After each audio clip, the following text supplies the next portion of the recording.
Assalamualaikum warahmatullahi wabarakatuh. Perkenalkan, nama saya Melati Sukma dengan NIM G7012409 dari kelas C kelompok 3. Jadi video ini dibuat untuk memenuhi tugas pendahuluan percobaan 4 analisis farmasi dengan judul identifikasi parasetamol dengan kromatografi lapis tipis.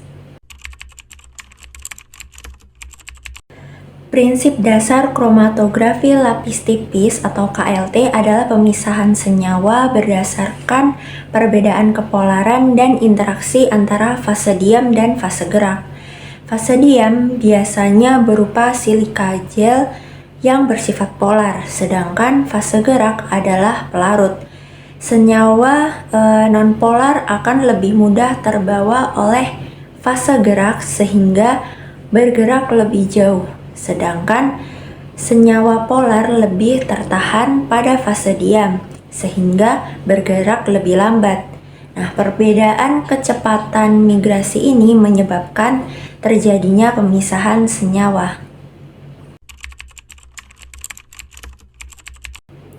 Nilai RF atau retardation factor dapat digunakan untuk identifikasi karena setiap senyawa memiliki nilai RF yang khas dalam kondisi tertentu.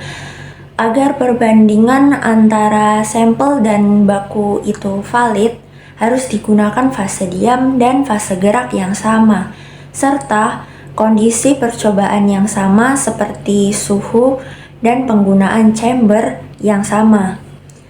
Jika semua kondisi tersebut terpenuhi, maka senyawa yang sama akan memiliki nilai RF yang sama atau mendekati.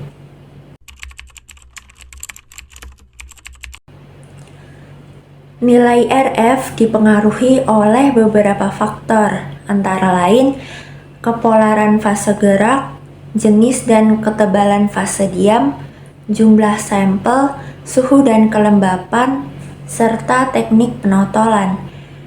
Pelarut yang lebih polar akan meningkatkan nilai RF karena senyawa lebih mudah terbawa. Nah, sedangkan fase diam yang lebih tebal atau lebih aktif akan menurunkan nilai RF karena senyawa lebih tertahan. Jumlah sampel yang terlalu banyak dapat menyebabkan noda itu melebar. Nah, sedangkan kondisi lingkungan dan teknik penotolan yang kurang tepat itu dapat mengganggu hasil pemisahan.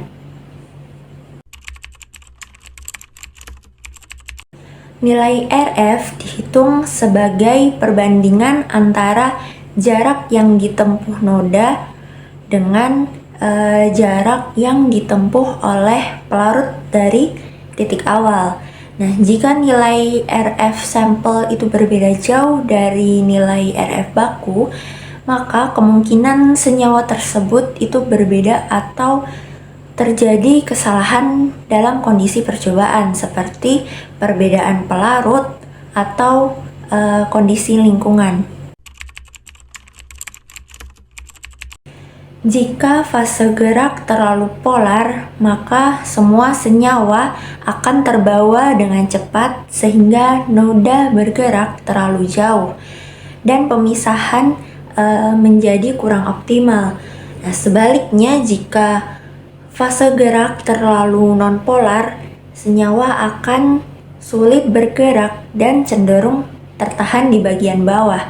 Nah, hal ini terjadi karena ketidakseimbangan interaksi antara fase diam dan fase gerak, sehingga proses pemisahan tidak berlangsung dengan baik.